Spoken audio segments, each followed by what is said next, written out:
Okay, so I've been playing World of Warcraft with the Logitech 710 gaming controller for PC.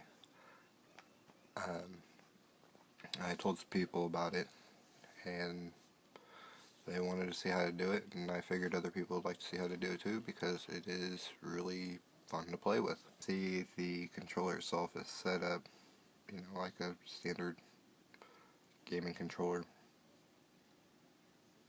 Well, with, certain PC games that are already binded to it, it's already set up and ready to go. World of Warcraft is not one of those games.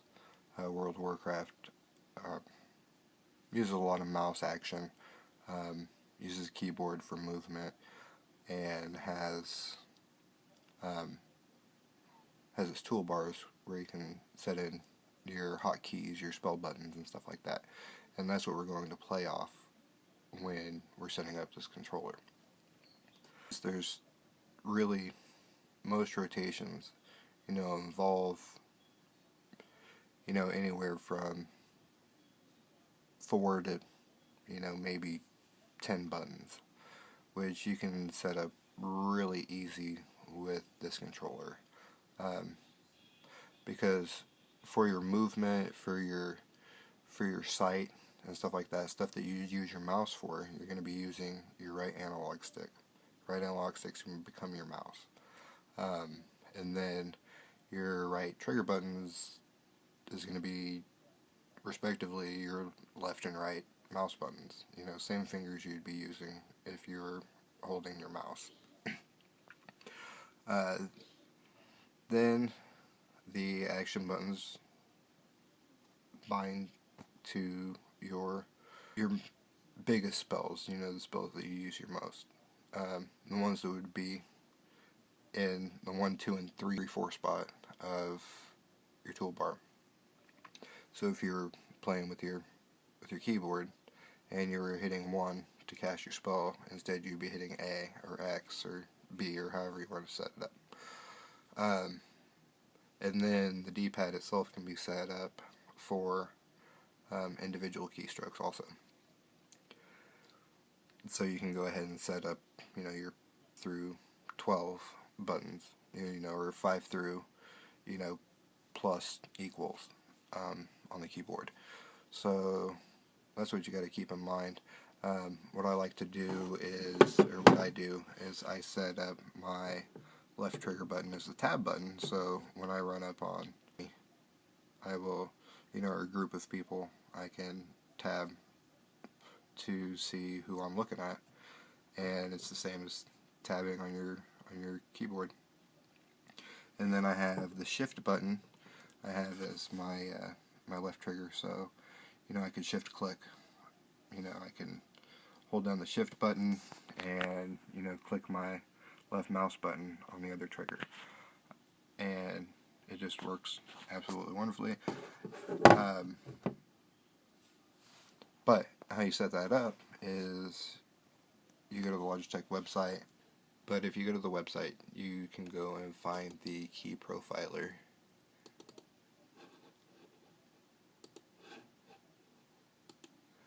Which I've already got mine set up and configured.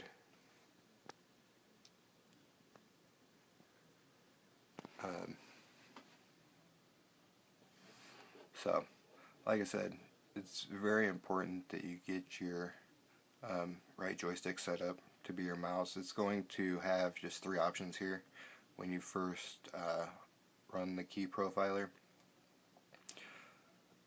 and you're going to want to create a new access.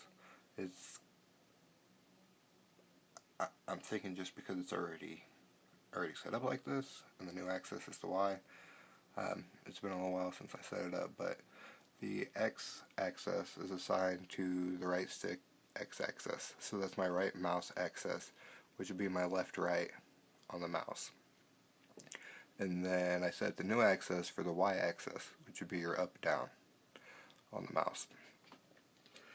Now, if you don't add that new axis for the Y axis, then it'll just be scrolling back and forth across the screen. It'll just keep going. And then with the left analog stick, I've set up left right, which if you look at it, it's like the access left is the A stroke, which would be A on your keyboard. Like if you're using your keyboard to move left and right, it's set up as A and D. And then same thing with up and down, is that up and down is set up to W and S, which is up and down on your keyboard. Setting up your mouse buttons.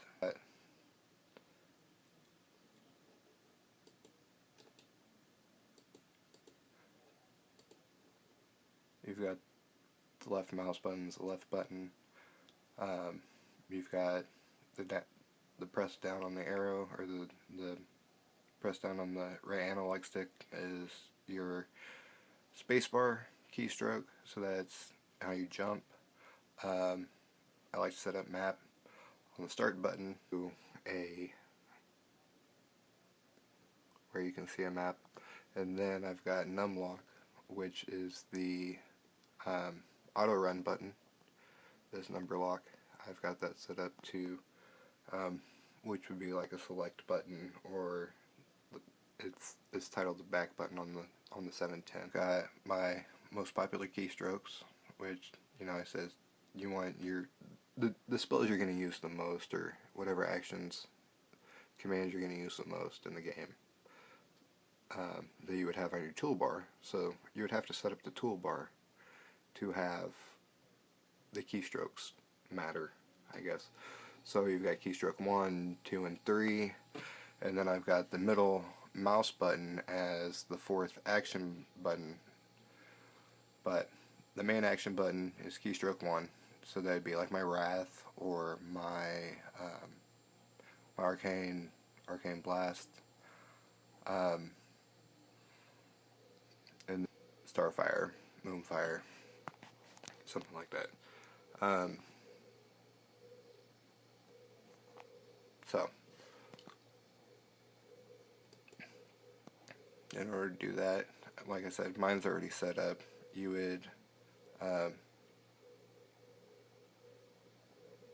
would select a command and then make a new command for each different keystroke you wanted to make. So you make a new keystroke, so you would, you know, go to keystroke, and then you would record and push a button, and then push OK and save it. So when you went to edit a keystroke, so say you want your X button, it's assigned to keystroke 2, which is, you know, the number 2 keystroke. So that is the number 2, and that goes all the way down. You know, like I said, you have to record the commands you want as it would be on a keyboard to assign them to a button.